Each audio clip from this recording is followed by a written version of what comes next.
Astrology या ज्योतिष एक डिवाइन नॉलेज है, दैवी विद्या है। पिछले लेक्चर में हमने आपको मेटॉनिक साइकिल या चंद्रमा का चक्र के बारे में बताया था, जिसमें कि 19 वर्ष के बाद, हर एक 19 वर्ष के बाद चंद्रमा जो है अपनी 19 साल पहले की स्थिति में आ जाता है। क्लियर। ये मेटॉन एक एस्ट्रोनॉमर थे, उन्होंने 432 BC में बताया था कि 19 वर्ष के बाद जो है चंद्रमा अपनी पुरानी स्थिति में आ जाता है। यानी 19 वर्ष पहले जो अमावस्या, पूर्णिमा, ग्रहण वगैरह थे, उन्हीं डेट्स में, उन्हीं दिन और उसी डिग्री पर वो सारी चीज़ें रिपीट होंगी। उसको मेटॉनिक साइकिल कहा जाता है या चंद्रमा का चक्र कहा जाता है। तो इसके फिलहाल आज जो टॉपिक है वो 6 मास, 2 टॉपिक्स हैं इसमें। एक तो 6 मास है, दूसरा खर मास है। इसके बारे में आपको बताएंगे। 6 मास का मतलब ये है कि एक तो ये रेयर घटना है, दुर्लभ घटना है। 6 मास बहुत रेयर होता है, क्योंकि 141 से लेके और 190 वर्ष के बाद ही आता है 6 मास। कोई चंद्र मास जो है वो उसमें एक मास कम हो जाता है, तो उसको 6 मास कहा जाता है। ये होता क्या है, जब किसी चंद्रमास यानी 2 अमावस्या के बीच, चंद्रमास का मतलब क्या है कि 2 अमावस्या के बीच का जो समय है उसको चंद्रमास कहते हैं। क्लियर। तो उस पीरियड में यानी 2 अमावस्या के बीच का जो समय है, यानी एक चंद्रमास है, उसमें 2 बार सूर्य की संक्रांति हो जाए। सूर्य संक्रांति का मतलब क्या है कि सूर्य किसी राशि में प्रवेश करता है, उसको सूर्य संक्रांति कहते हैं। तो उस पर्टिकुलर चंद्रमास में 2 बार सूर्य संक्रांति हो जाए, यानी सूर्य 2 राशियों में प्रवेश करे, 2 बार जो सूर्य संक्रांति होगी, तो वो महीना जो है चंद्रमास, उसको 6 मास कहा जाएगा। क्लियर। इसको 6 मास कहते हैं। जब किसी चंद्रमास यानी 2 अमावस्या के बीच में 2 बार सूर्य संक्रांति यानी सूर्य का किसी राशि में प्रवेश हो, तो वो 6 मास होता है। क्लियर। और 6 का मतलब आपको पता है कि मतलब वो चीज़ें वो कम हो जाना, क्योंकि जो चंद्रमास एक वर्ष में 12 होते हैं, एक चंद्रवर्ष में 12 चंद्रमास होते हैं, तो उस वर्ष वो 11 हो जाएगा, 12 में से एक कम हो जाएगा, तो इसलिए उसको 6 कहा जाता है, यानी एक चंद्रमास कम हो गया उसमें। क्लियर। और ये जो घटना है बहुत रेयर है, क्योंकि 141 से 190 वर्ष के बीच में होती है। क्लियर। अब इसको एक्सप्लेन करते हैं क्यों ऐसा होता है। एक चंद्र वर्ष आपको मालूम है 12 चंद्रमास के बराबर होता है। क्लियर। एक चंद्र वर्ष जो होता है उसमें 12 चंद्रमास होते हैं, और उसकी वैल्यू है 354 डेज़, यानी 354 दिन या 360 तिथि होती है। जबकि एक सौर वर्ष जो होता है वो 12 सौर मास के बराबर होता है, और उसमें 365 दिन 365 डेज़ होते हैं, या 371 तिथि होती है। क्लियर। इस तरह से आप देखें तो चंद्र वर्ष जो है सौर वर्ष से छोटा होता है। ये 354 दिन है, या 365 दिन, यानी सौर वर्ष में अगर चंद्र वर्ष घटाएं तो ये आ जाएगा 11 दिन, यानी 11 दिन शॉर्ट हो गया चंद्र वर्ष। और या 371 में 360 अगर घटाएं तो ये 11 तिथि कम हो गया, यानी एक वर्ष में चंद्र वर्ष जो है वो सौर वर्ष से 11 दिन या 11 तिथि छोटा हो गया। क्लियर।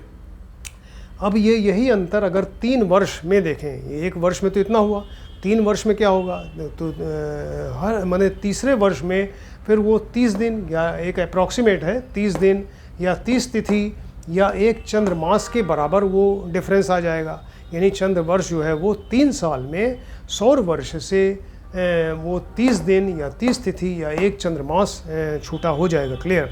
तो इससे क्या होगा कि वो जो हमारा हिंदू जो कैलेंडर है, यानी हिंदू में चंद्र सौर कैलेंडर बनाते हैं, उसको ल्यूनी सोलर कैलेंडर कहते हैं। चंद्र सौर कैलेंडर या ल्यूनी सोलर कैलेंडर है, उसमें सब गड़बड़ा जाएगा, सारी डेट्स गड़बड़ा जाएंगी, तिथियां गड़बड़ा जाएंगी, फेस्टिवल्स जो आते हैं सब गड़बड़ा जाएंगे, क्योंकि ये चंद्र वर्ष जो है सौर वर्ष से छोटा हो गया। तो इसलिए इस अंतर को एडजस्ट करने के लिए कि मतलब उसमें कोई डिस्क्रिपेंसी ना हो, कोई कन्फ्यूजन ना हो, बराबर बने रहें सौर वर्ष चंद्र वर्ष, उसको एडजस्ट करने के लिए 2 तरीके हैं। एक तो हर तीसरे वर्ष एक एक्स्ट्रा मास जोड़ देते हैं, हर तीसरे वर्ष, क्योंकि 3 साल में वो एक चंद्रमास के बराबर कम हो रहा है, 30 दिन या 30 तिथि या चंद्र वर्ष जो है छोटा हो रहा है, तो हर तीसरे वर्ष एक चंद्रमास जोड़ देते हैं, एक एक्स्ट्रा चंद्रमास, यानी 12 की जगह 13 चंद्रमास हो जाता है, और जो उसे फिर ये अधिक मास या मल मास कहा जाता है। क्लियर। इसके 2 लेक्चर्स पहले हमने आपको इसके बारे में बताया है। तो ये 12 की जगह 13 जो मास हो जाते हैं, तो जो एक्स्ट्रा मास होता है उसको अधिक मास या मल मास कहा जाता है। उस वर्ष 12 की जगह 13 चंद्रमास हो जाते हैं। क्लियर। एक तो ये हुआ। सेकंड नंबर एडजस्टमेंट क्या करते हैं कि 141 से 190 वर्ष के बाद 141 से लेके 190 वर्ष के बीच में एक 6 मास होता है। अब 6 मास क्या है, उस सौर वर्ष में 12 में से अगर 12 चंद्रमास हैं, अगर एक हटा दें, उसमें से कम कर दें, तो 11 चंद्रमास बचेंगे। यानी जब 6 मास होगा तो उसमें 12 की जगह सिर्फ 11 ही चंद्रमास होंगे। और क्लियर, जब भी चंद्रमास ये 6 मास पड़ता है तो 6 मास के साथ साथ 2 अधिक मास भी होते हैं। जब भी 6 मास होगा, एक तो बहुत ही रेयर है, 141 से 190 वर्ष के बाद ही 6 मास आएगा, और फिर वो जो 6 मास आएगा तो वो उसके साथ में 2 अधिक मास भी रहते हैं। एक 6 मास के पहले भी रहेगा, एक 6 मास के बाद में भी रहेगा अधिक मास। इस तरह से इसका एडजस्टमेंट किया जाता है। जो यहाँ पर सोलर और लूनर यानी सौर और चंद्र वर्ष में जो डिफरेंस आ रहा है, उसको एडजस्ट करने के लिए एक तो हर तीसरे वर्ष एक्स्ट्रा मास जोड़ा, उसको अधिक मास कहा, यानी 12 की जगह 13 चंद्रमास हो गए। और यहाँ पर 141 से 190 वर्ष के बीच में एक 6 मास हुआ, तो इसमें क्या किया कि 12 की जगह एक कम कर दिया, यानी 12 की जगह 11 ही चंद्रमास बचे।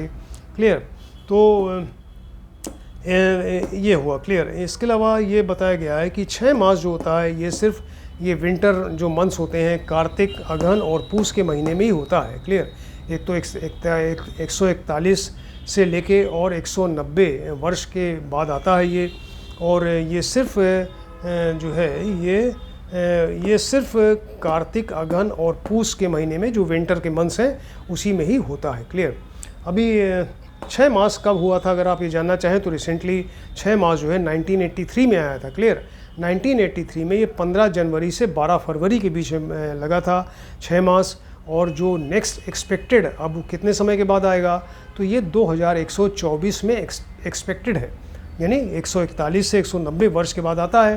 तो अभी जो आया था वो 15 जनवरी से 12 फरवरी 1983 में आया था। अब ये जो नेक्स्ट एक्सपेक्टेड है 6 मास, वो 2124 में आएगा। क्लियर, तो इतना इन्फॉर्मेशन आपको दिया कि ये 6 मास के बारे में बताया। 6 मास, 6 का मतलब कम हो जाना, तो 12 की जगह एक चंद्रमास हो रहा है तो एक कम हो गया, उसी को ड्रॉप्ड मंथ या सस्पेंडेड मंथ भी कहते हैं, और ये रेयर घटना है। क्लियर, अब सेकंड जो टॉपिक है वो खर मास है। खर मास, ये भी एक मास होता है।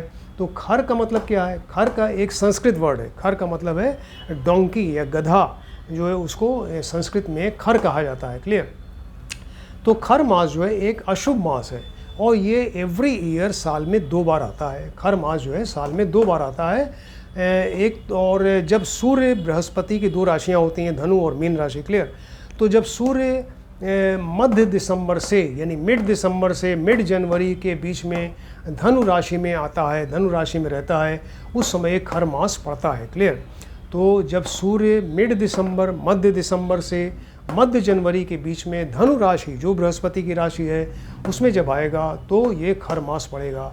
सेकंड नंबर है कि जब सूर्य मिड मार्च यानी मध्य मार्च से लेके मध्य अप्रैल के बीच में मीन राशि में आएगा, तब भी ये खर मास पड़ेगा। तो सूर्य जब बृहस्पति की 2 राशियों में आता है, धनु और मीन राशि में, तब ये खर मास पड़ता है। तो खर मास क्यों कहा गया, इसको खर मास इसलिए कहा गया कि ये जो डोंकी मंथ है या गधा है, ये एक थोड़ा स्लगिश एनिमल है, बड़ा सुस्त और एक आलसी टाइप का एक जानवर है। तो यहाँ पर क्या होता है कि जब ये सूर्य बृहस्पति की राशियों में आते हैं तो सूर्य की स्पीड एक तो कम हो जाती है, इनका प्रभाव कम हो जाता है, तो इसलिए इसको खर मास कहा गया। इनकी स्पीड कम हो गई सूर्य की और इनका प्रभाव भी कम हो जाता है, तो इसलिए इसको खर मास कहा जाता है। खर मास में शुभ कार्य वर्जित होते हैं। क्लियर, शुभ काम नहीं करते हैं इसमें। और खर मास जो है अगर आप जानना चाहें कि कब आया था, तो 2026 में अभी जो है 15 मार्च 2026 से लेके और 13 अप्रैल 2026 के बीच में था, जब सूर्य जो है वो मीन राशि में आया था। क्लियर, ये 15 मार्च 2026 से और 13 अप्रैल 2026 के बीच में जब सूर्य मीन राशि में आया था, उस समय ये खर मास पड़ा था। और अभी जब ये 16 दिसंबर से 14 जनवरी के बीच में सूर्य जब धनु राशि में आएगा, तब भी ये खर मास पड़ेगा। तो एवरी ईयर ये 2 बार आता है और इसमें शुभ कार्य वर्जित होते हैं। शुभ कार्य का मतलब कि जैसे कोई नया मकान आपने बनवाना है, या नए मकान में प्रवेश करना है, या सगाई है, विवाह है, या इस तरह के और भी जो इतने शुभ काम हैं वो सब वर्जित होते हैं। और इसमें खर मास में जो है वो ऐसा कहा जाता है कि विष्णु पुराण पढ़ना चाहिए, और इसके अलावा जो है वो विष्णु भगवान की पूजा करें और विष्णु सहस्त्र नाम का पाठ करना चाहिए। क्लियर? तो इससे फ़ायदा होता है। तो इसके इस तरह से 2 टॉपिक्स आपको बताए, एक तो 6 मास और दूसरा खर मास। इसके इतना डिटेल इन्फॉर्मेशन जो है किस तरह से दी गई है देखिए ऋषियों ने, और वो भी हज़ारों साल पहले इस चीज़ को बताया है कि चूँकि सौर मास और चंद्र मास में फ़र्क है, ये फ़र्क है देखिए, एक दिन में एक वर्ष में फ़र्क है, 11 दिन और 11 तिथि, और 3 वर्ष में फ़र्क है 30 दिन 30 तिथि या एक चंद्रमास। उसको एडजस्ट करने के लिए, उसको तालमेल बिठाने के लिए, उसको सिंक्रोनाइज़ करने के लिए ये इस तरह एक तो 6 मास बनाया गया है, राइट। इसमें एक तो अधिक मास और दूसरा 6 मास इसको बनाते हैं, जिससे ये एडजस्ट हो जाता है। और दूसरा खर मास के बारे में आपको बताया है जो साल में 2 बार आता है। इसको आप ध्यान से देखें, स्टडी करिए। किसी ने अगर हमारा चैनल सब्सक्राइब नहीं किया है, काइंडली सब्सक्राइब करें, जिससे एक से एक सब इंटरेस्टिंग टॉपिक्स आते जा रहे हैं देखिए, और आप इसको ध्यान से देखें, स्टडी करिए और आप भी ज्योतिष सीखिए। Thank you.